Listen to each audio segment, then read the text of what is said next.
안녕하십니까? 처음 유튜브를 하게 되면서 제일 먼저 구독한 것이 이 채널이에요. 그만큼 너무 재미있고 사연 하나하나에 웃고 울고 했죠. 연초를 맞아 저도 용기 내어 제 이야기를 써볼까 합니다. 저는 올해 77세가 되었어요. 많다고 하면 많은 것이고 적다고 하면 적은 나이죠. 제 사연 또한 기가 막힌 사연이기에 한번 써보렵니다. 저에겐 아들 셋이 있고 며느리는 둘이 있어요.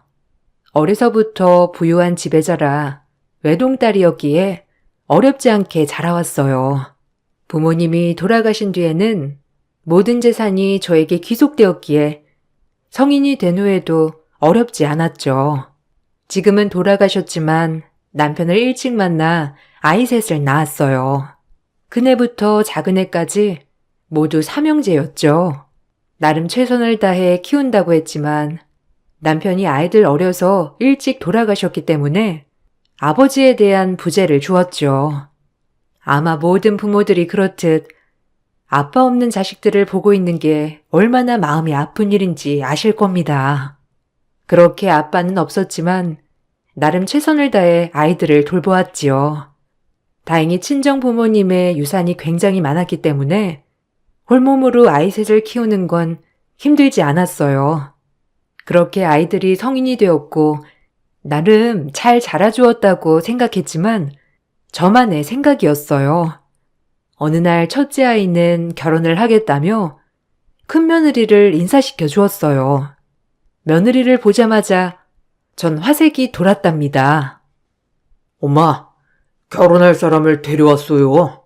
저기 국수집 명희 아시죠? 명희랑 결혼하려고요. 허락해 주실 거죠? 어머, 국수집 딸 명희? 명희라면 지금 버스 회사에서 격리하고 있는 친구 말하는 거 아니니? 아니, 어떻게 만났어? 안녕하세요, 아주머니. 아니, 이제 어머니라고 불러야 할까요? 최명희입니다. 승현 씨랑은 어쩌다 보니 만나게 되었어요. 큰아들이 데려온 며느리는 저희가 종종 가던 국수집의 큰딸이었어요. 항상 학교 갔다 오면 부모님을 도와 국수집에서 열심히 일을 하는 모습을 인상 깊게 보았기에 저는 명희가 첫 만남에 바로 마음에 들었어요. 명희네 집은 살림살이가 매우 어려웠기 때문에 중학교를 졸업하자마자 명희는 버스 회사에 격리로 취직을 하여 일을 하고 있었고 그 돈으로 동생들 학비를 대며 열심히 살아가는 처녀였어요. 솔직히 큰아들은 매번 돈도 흥청망청 쓰고 철딱서니가 없어 늘 걱정이었는데 현명한 명희라면 우리 아들을 잘 이끌어줄 것 같아 아주 마음에 들었어요. 학벌이 낮아도 아이는 순수하고 착하고 총명했으니까요. 아니, 명희야. 우리 아들이랑 어떻게 만나게 된 거니? 그래도 이렇게 인연이 닿았으니 우리 잘 지내보자. 고맙다. 아니에요.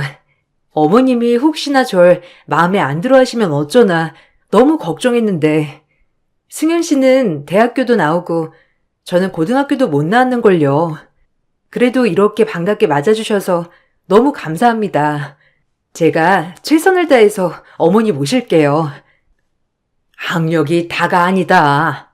네가 학교를 가고 싶어도 못 간 게 어디 네 잘못이니? 너한텐 잘못이 없어.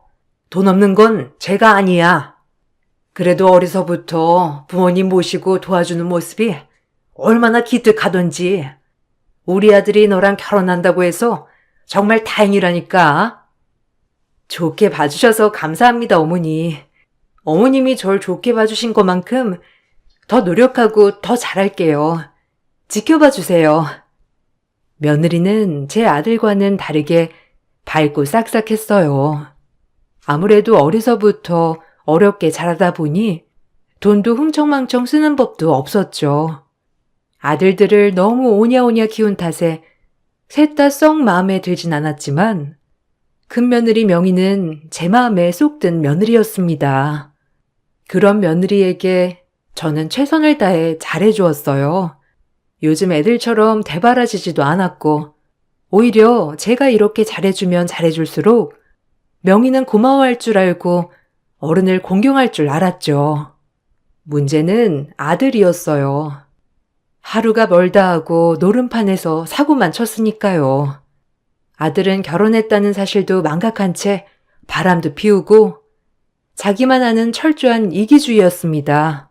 그런 아들을 달래도 보고 애원도 해보고 혼내도 보고 별짓을 다 해도 이미 성인이 된 아들을 제가 어쩔 수는 없었죠. 그렇게 전 며느리 본낯이 없어졌어요. 엄마, 돈 좀 줘요. 이번에 못 먹으면 저 죽어요, 네?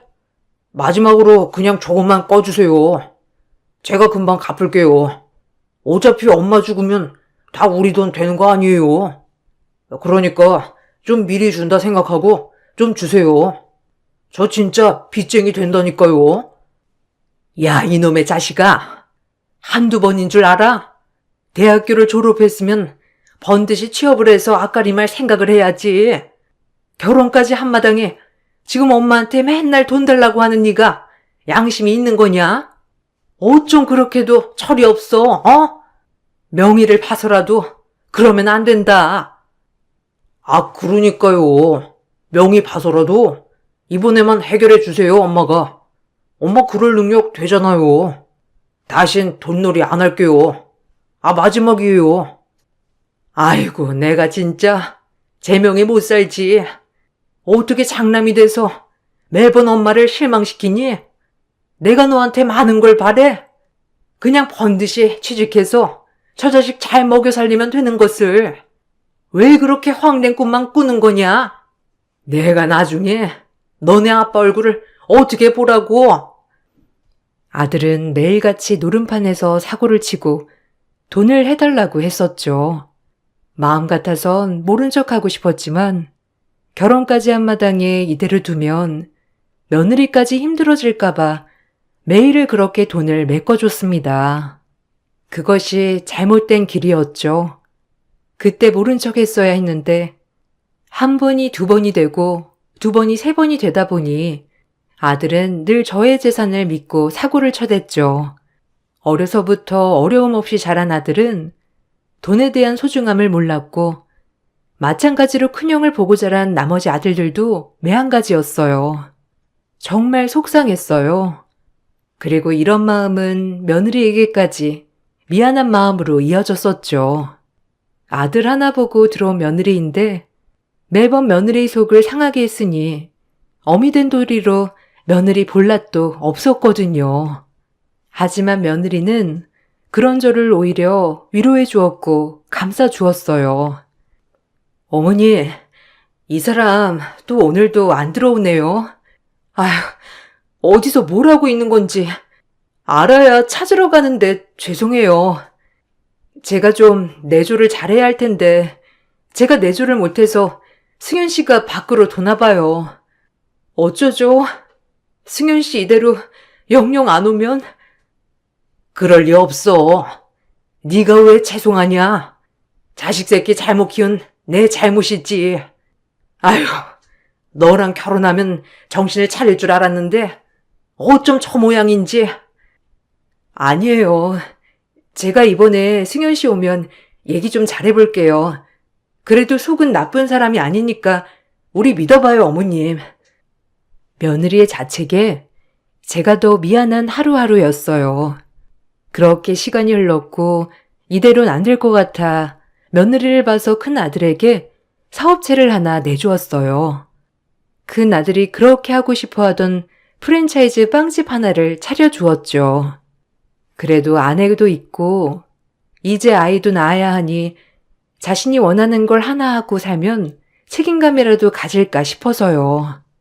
처음 빵집을 차려주었을 때 열심히 할 것처럼 했죠. 하지만 시간이 지나고 아들의 천성은 여전했어요. 며느리에게 가게를 맡겨놓고 놀러 나가기 바빴거든요. 그런 모습을 보고 있자니 며느리에게 참 체면도 안 서고 시애미로서 할 말도 없더군요. 그런 마음을 아는지 오히려 며느리는 저를 살폈죠. 장사는 잘 되니? 빵 하나 사러 왔는데 표정이 안 좋구나. 승현인 또 가게 맡기고 나간 거냐?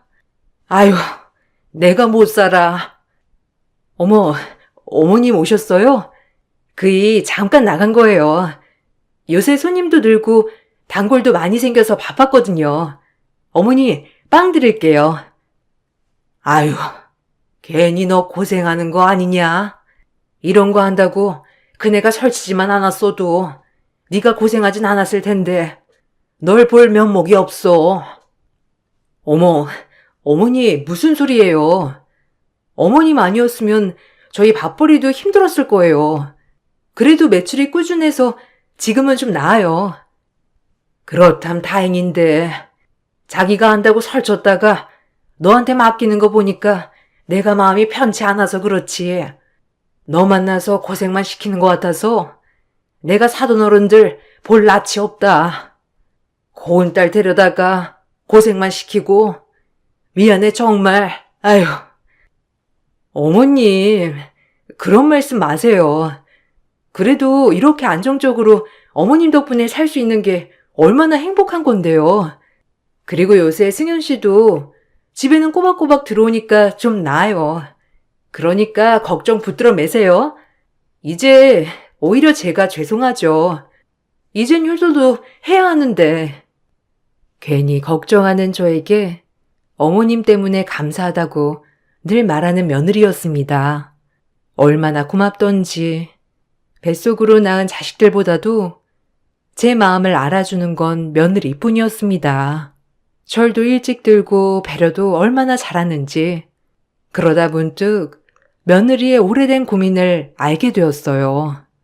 쌀을 사러 가는데 쌀집에서 저에게 말해준 것이지요.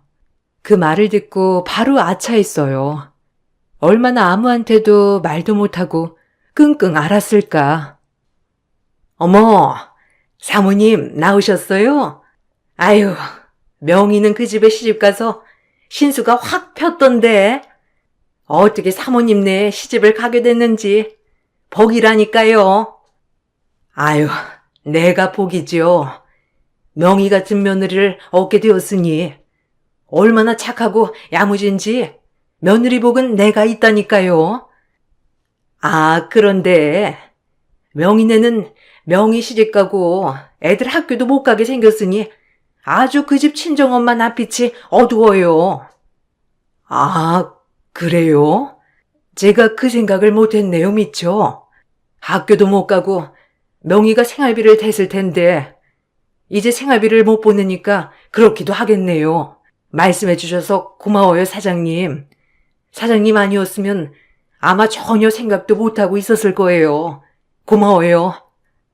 가난한 집 장녀의 며느리는 학교도 못 가고 일찍 취업하면서 친정이 생활비를 보태어왔는데 우리 집에 시집을 오면서부터 친정이 생활비를 보탤 수 없었던 것이죠.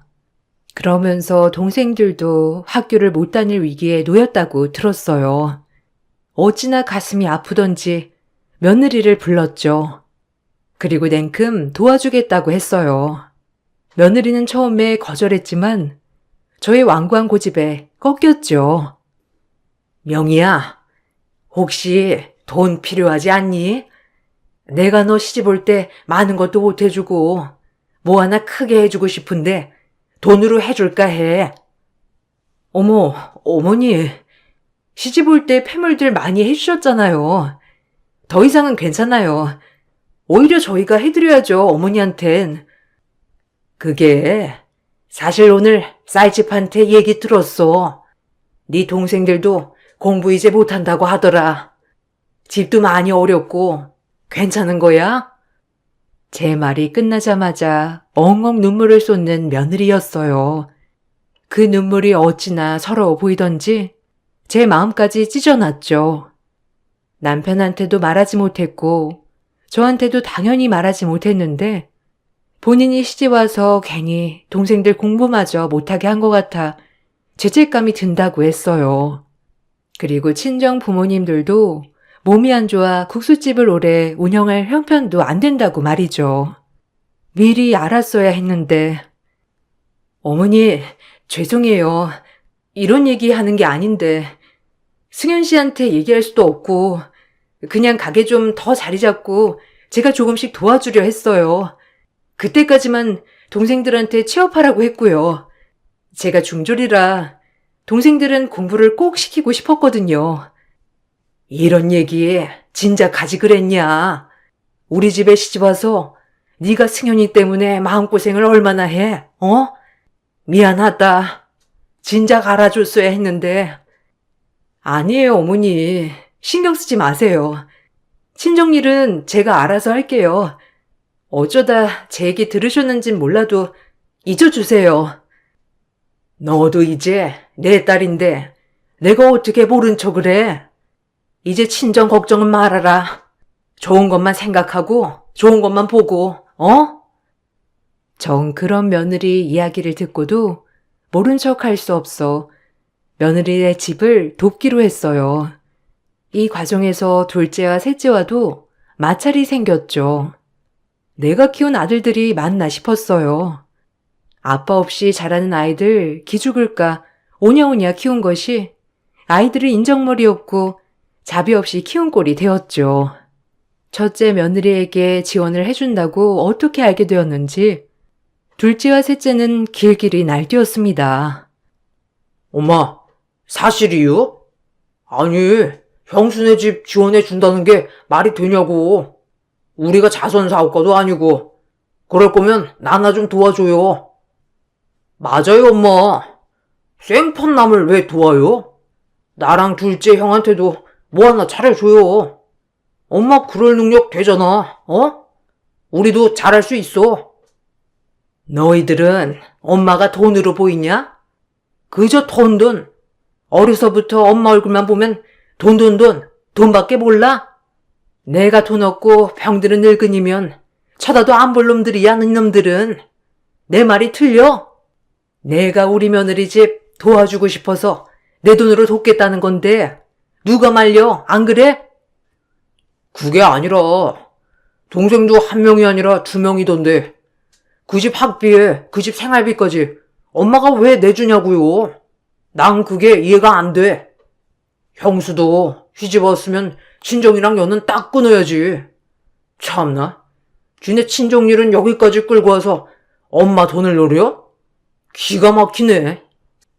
이 일은 너희가 왈가왈부할 일이 아니야. 그러니까 신경 꺼라. 내 돈으로 내가 지원해 주는 거니 더 이상 말 마라. 안 그러면 지금 너희한테 하는 지원들도 싹 다 끊을 줄 알아. 내가 자식 새끼들을 잘못 키웠지. 한 명도 아니고 3명씩이나. 아이고. 그렇게 자식들과 한참을 입씨름한 뒤에 며느리네 집을 도울 수 있었어요.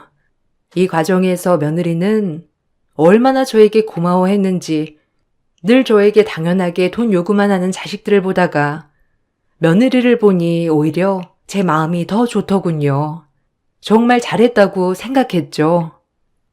어머니, 정말 이 은혜를 제가 어떻게 보답할까요? 아무리 돈이 많아도 이건 쉽지 않은 일인데 어머님 은혜를 제가 어떻게 갚아야 할지 정말 몸둘 바를 모르겠어요. 감사합니다. 제가 정말 두고두고 이 은혜는 잊지 않을게요. 됐어. 은혜는 무슨? 너도 내 딸이니까 너무 고마워하지 마라. 자식한테 이렇게 해주는 건 당연한 거야. 어미 된 도리로. 그렇게 이 일로 며느리와 더욱더 돈독해졌어요. 하지만 이런 물질적인 일보다 제가 더 며느리에게 받은 게 많기에 오히려 며느리에게 고마운 일은 제가 더 많았죠. 그러던 어느 날 둘째가 결혼을 한다고 둘째 며느리를 데리고 왔었죠. 첫인상은 그렇게 마음에 들진 않았지만 본인들이 좋다고 하니 결혼을 허락했습니다. 둘째는 첫째와 다르게 얼굴에 욕심이 가득해 보였긴 했죠. 그래도 자기들이 좋다고 하니 허락했습니다. 그리고 조그만 아파트도 해주었죠. 이 문제에 대해서도 둘째 며느리의 속셈이 너무 빤히 보여 마음에 들진 않았지만 그래도 반대하면 괜히 애들 마음에 못 박는 것 같아 허락하였죠. 엄마, 우리 집 25평 말고 33평으로 알아보면 안 돼요? 아, 솔직히 차이 그렇게 많이 안 나는데 작은 집이면 답답할 것 같고. 너희가 뭐가 큰 집이 필요해? 그리고 너희가 모아서 큰 집으로 이사갈 생각을 해야지. 벌써부터 지평수 타령이냐? 아, 그게 아니라 연재가 좀 큰 집 가고 싶어 해서요. 모든 여자의 로망이잖아요. 그러니까 말씀드린 거죠. 결혼 전에 큰 소리 친 것도 있고. 그건 네가 해결해. 걔도 웃긴다. 뭐 해오는 게 있다고 큰 집을 바래. 뻔뻔하기도 유분수지. 난 25평 이상은 못 해줘. 그렇게 딱 잘라 선을 긋고 신혼집을 해주었죠. 둘째 며느리는 표정이 밝지 않았지만 그래도 집 해주는 것만으로도 고마워했어요. 그렇게 결혼식을 올렸고 명절이 되어 다 모였는데 둘째 며느리가 큰 며느리에게 하대하는 것을 보고 기겁하고 말았네요. 어머, 형님은 되게 신기하다. 근데 요새는 고등학교 안 나온 사람은 드물긴 하던데 무슨 조선시대의 사람인 줄? 어? 살기가 어려워서.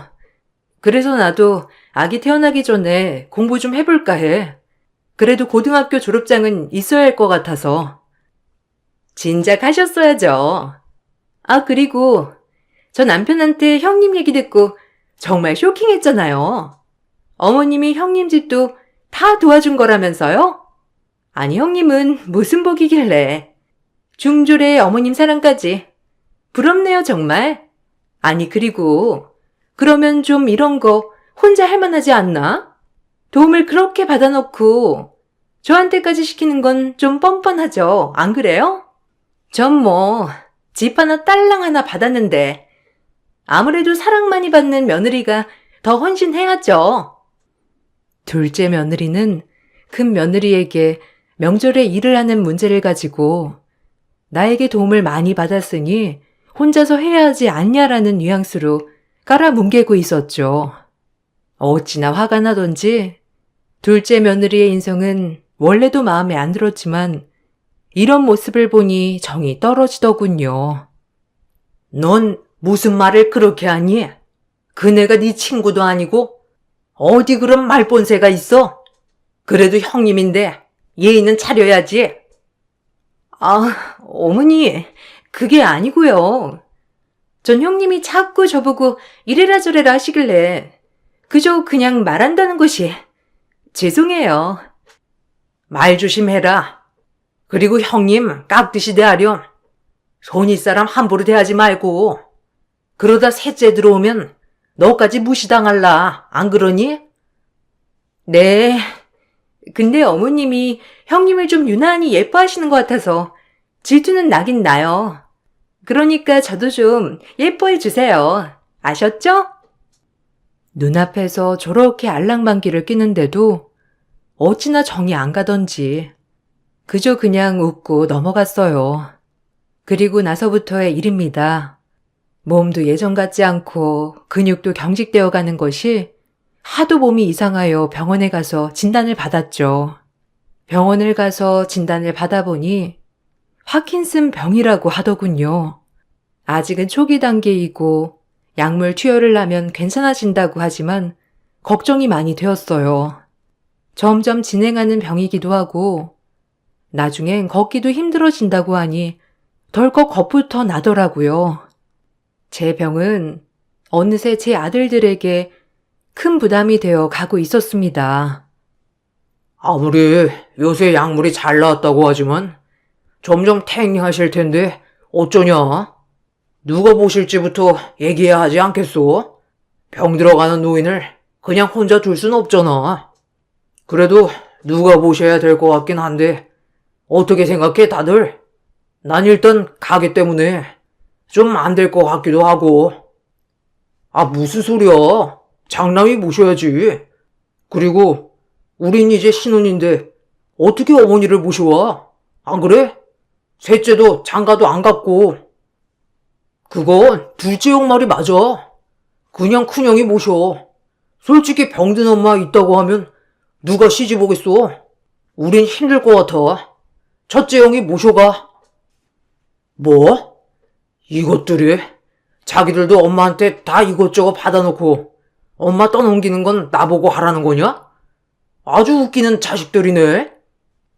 아, 정말 너무들 하시네요. 어려서부터 어머님이 부족한 거 없이 그렇게 키워주셨는데 이제 와서 나 몰라라 하다니 정말 너무하신 거 아니에요? 아니, 형수는 모르면 조용해요. 형수야 뭐 엄마한테 받기만 했으니 할 말 없겠죠. 아, 너도 큰형이 모셔야겠네. 안 그래? 제가 모실게요.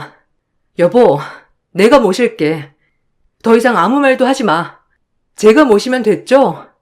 정말 너무들 하시네요. 아니, 형님이 당연히 모셔야죠. 생판남인데 그렇게 도움받고 그럼 나 몰라라 하실 거였어요? 참나 뻔뻔하기도 하여라. 제가 방에 있을 때 이렇게 거실에서 이야기를 나누고 있는 자식들을 보고 있자니 마음이 미어져 왔습니다. 전 결국 첫째 며느리의 뜻에 따라 첫째네 집에 가게 되었죠. 오히려 같이 살아보니 심성이 고운 것이 정말 많이 느껴졌고요. 내가 배 아파 낳은 자식들보다 이렇게 날 지극정성으로 모실 수 있다는 게 너무 감동적이었어요.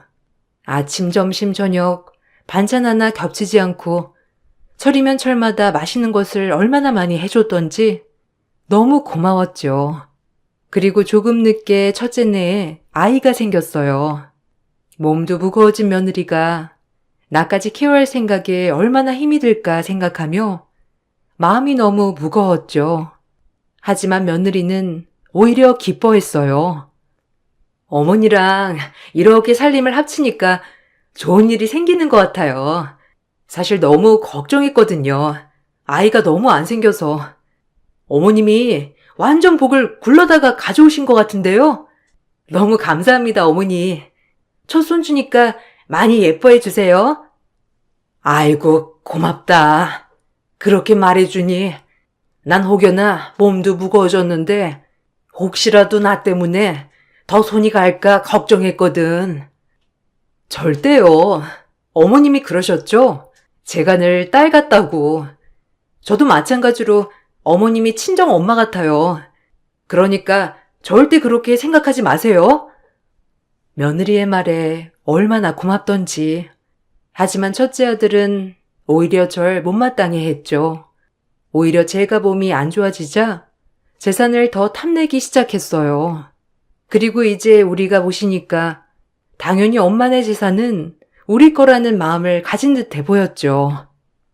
엄마, 그 건물이랑 땅, 제 앞으로 해놓는 게 어때요? 어차피 계속 우리랑 살 건데 미리미리 해놓으면 좋잖아요. 애들한테도 빨리 말해야 미련을 안 가질 거고, 안 그래요? 그냥 빨리 엄마가 내 앞으로 해놨으면 좋겠는데, 미리미리. 여보, 무슨 소리야? 그리고 어머님이 결정하실 문제지. 그런 걸 가지고 왜 당신이 나서서 어머님한테 그런 식으로 얘기해? 넌 빠져. 이 문제에 네가 낄 자리가 어디 있어? 나랑 엄마랑 둘 문제야. 어차피 엄마 돌아가시면 재산 싸움 날 것 같은데 미리 해주시면 좋잖아. 애들 말도 못하게. 그리고 우리가 모시는데 당연히 다 우리 거 해야지, 안 그래? 아니, 안 그래요, 엄마? 아직 죽지도 않은 나에게 저렇게 말을 하는 아들을 보며 억장이 무너졌어요. 그리고 전 마음을 먹었죠. 이 재산을 절대 미리 주면 안 되겠다고요. 가뜩이나 업신여기는 엄마, 돈이라도 없으면 얼마나 업신여길까요? 하지만 제 병은 저도 너무 무서웠습니다. 점점 움츠러드는 근육경직, 그리고 가끔 깜빡깜빡하는 기억력 때문에 하루에도 몇 번씩 불편해졌죠. 제가 재산을 계속 주지 않고 있자 큰아들은 이제는 절 협박하더군요. 제 아들이 맞나 싶을 정도로 아들은 괴물이 되어 있었어요. 엄마, 우리랑 살기 싫어요? 아니, 재산 그거 먼저 좀 달라는 건데 그렇게 고집 부리면 어떻게 하겠다는 거예요? 아니, 말 다 했니? 너 지금 엄마한테 협박하는 거냐? 네가 나한테 한 게 뭐가 있다고, 유세야? 어? 고생도 명의가 하고 날 모시는 것도 명의인데 꼴랑 너랑 같이 산다고 해서 유세 떠는 거냐? 참나, 어이가 없어서 네 어미가 좀 아프다고 아주 호구 같지? 아니, 맞잖아요. 어쨌든 돌아가실 때까지 나랑 사실 건데 미리 좀 해주면 얼마나 좋아요. 안 그래요? 참나, 안 그럼 내가 엄마를 왜 모셔? 에이. 이 말을 하고 나가버렸죠. 얼마나 황당하고 눈물이 나던지 이제서야 알 것 같았어요. 제 아들들은 저를 돈 주는 엄마, 그 이상도 그야도 아닌 사람 취급을 하고 있었죠. 간간히 집에 들르는 둘째랑 셋째도 제 재산밖에는 관심이 없었으니까요. 그렇게 하루하루 죽지 못해 살아가고 있을 때 큰 며느리는 제 마음을 알았는지 저에게 기분 전환도 시켜준다며 이리저리 저를 데리고 많이 구경시켜줬습니다. 젊어서 남편 잃고 평생 애들만 바라보고 살았는데 이렇게 놀러 다니니 기분이 이상했죠. 그리고 그렇게 모든 것이 처음인 저는 며느리와 함께하는 것이 전부였죠. 진짜 딸도 이렇게는 못할 것 같았어요. 모든 걸 결심했죠. 그리고 설날이 되었습니다. 제가 재산을 틀어지고 움켜쥐고 있자 큰아들은 절 모실 필요가 없다고 생각했는지 둘째와 셋째와 함께 저에게 오더군요. 그날은 첫째 며느리를 제가 심부름을 보냈기에 집에 홀로 있던 날이었어요. 첫째가 제 방에 들어오더니 금세 어디로 가자고 하더군요. 갑자기 이상했죠. 한 번도 어디 가자고 했던 녀석들이 아니니까요. 갑자기 어딜 가자는 거야? 명절에 문연대도 없던데 명이 오면 같이 가자. 그리고 갑자기 어딜 가자는 거야? 갈 데가 있다니까요. 엄마는 몸만 오시면 돼요. 그러니까 얼른 밖으로 나오세요. 둘째, 셋째 기다리고 있어요. 큰 아들의 말에 혹시라도 나를 데리고 어디 구경을 시켜주려나 하고 짐을 챙겼죠. 조금의 희망을 가지고 말이에요. 하지만 제 촉은 정말 똥촉으로 틀렸었어요. 아들들을 따라 한참을 달려간 곳은 집에서 한참 벗어난 양로원이더라고요. 군영수도 집 비웠고 그럴 때마다 우리가 고생할 순 없잖아요. 이제 어머니를 모실 사람이 없네요. 요즘엔 시설도 잘 되어 있고 너무 원망 마세요. 아무래도 여기는 프로그램도 여러 개고 엄마 계시기 딱 좋은 환경일 거예요. 아셨죠? 뭐? 지금 나를 양로원에 갖다 버리는 거냐? 너희들을 내가 어떻게 키웠는데 어쩜 그럴 수가 있어? 어? 이 어미가 뭘 그렇게 잘못했냐? 안 그래? 아비 없이 너희가 원하는 거 하고 싶은 거 다 하게끔 키웠다. 내가 왜 이런 취급을 받아야 해? 그러니까 진작 재산분할 잘 해주셨으면 좋았잖아요. 이대로 재산 안 넘기시면 저희끼리 나눠 가져야 하는데 그럴 거면 제가 엄마를 홀로 모실 수는 없죠. 안 그래요? 어차피 둘째네 셋째네도 못 모신다고 엄마가 가셔야죠 뭐. 이해해 주세요. 첫째 입에서 나온 말이 저를 더 황당하게 했죠.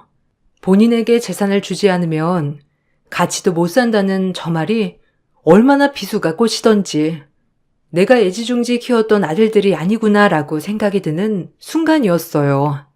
전 그렇게 양로원으로 들어갔어요. 그리고 얼마 후 큰며느리가 저를 데리러 왔죠. 큰며느리는 저를 보자마자 통곡을 하며 죄송하다고 하더군요. 그리고 같이 집으로 향했어요. 제가 모두가 모인 자리로 돌아오자 아들들은 흠칫 놀랐고 큰아들은 며느리에게 무섭게 따지더군요. 제 아들이 맞나 싶었죠. 아니, 어머니를 왜 모시고 와? 거기 보내드린 건데 너 이혼당하고 싶어? 착한 척 좀 하지 말라니까. 네가 상관할 게 아니야. 인간 같지도 않은 놈. 어떻게 어머니한테 내가 왜 설에 자리 비웠는지 모르겠지? 어머니, 본부대로 했습니다. 그래, 됐다. 고마워, 명희야. 너 아니었으면 정말 어떻게 살았을까 싶다. 너만이 내 자식이구나. 내가 마음먹은 게 맞았어. 전 제가 가진 모든 재산을 사회에 환원했어요. 그리고 이 일을 제 며느리가 도와주었고요. 그래서 설에는 이리저리 봉사단체와 후원단체를 만나고 다니느라 정신이 없어 자리를 비운 것이죠. 그리고 재산을 기부한 나머지 건물 하나를 며느리 이름으로 남겨주었습니다. 며느리는 한사코 되었고 이것마저도 기부하자고 했지만 평생 며느리에게 받기만 한 것 같아 마지막 선물 하나를 주고 싶었죠. 이 모든 것을 며느리는 다 알고 있었습니다. 그리고 제 소원을 며느리는 다 들어주었죠. 내가 죽으면 이 재산을 너네 셋이 나눠 가져야 한다고 그것마저도 불만이었지? 너네 불만 안 생기게 다 헌원했다, 사회에. 그리고 이제 너네는 나 안 봐도 좋아.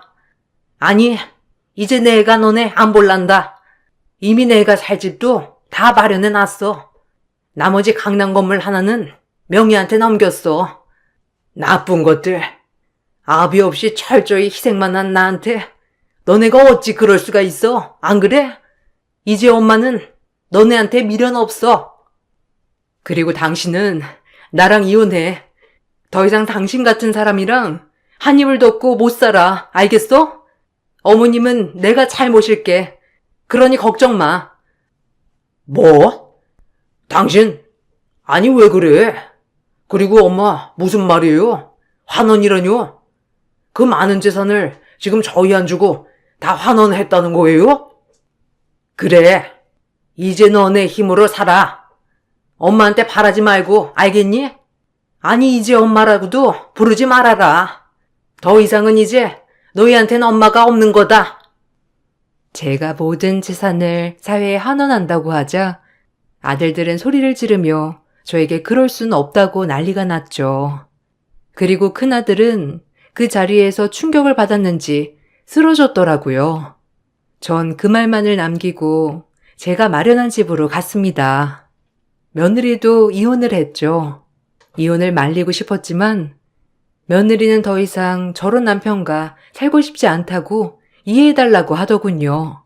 전 지금 며느리와 손자, 그리고 저 이렇게 세 식구 살아가고 있습니다. 남이지만 이렇게 딸처럼 저를 아껴주는 며느리를 보니 그래도 완전히 인생 실패라고 생각이 들진 않더라고요. 둘째 아들 집마저도 제가 팔아넘겨 버렸기 때문에 아들들은 한순간에 거지가 되었죠. 마음은 편치 않지만 이제라도 본인들 힘으로 살아가야 한다고 생각하고요. 사실 용서가 되진 않아요. 어려서부터 지금까지 저에게 기쁨 한 번 준 적 없는 자식들에게 이젠 모든 기대 없이 인연을 끊으니 마음이 편하더군요. 지금은 약물 치료도 하고 재활 치료도 하며 많이 좋아졌어요. 오히려 스트레스가 없으니 병이 절로 낫는 기분이더라고요.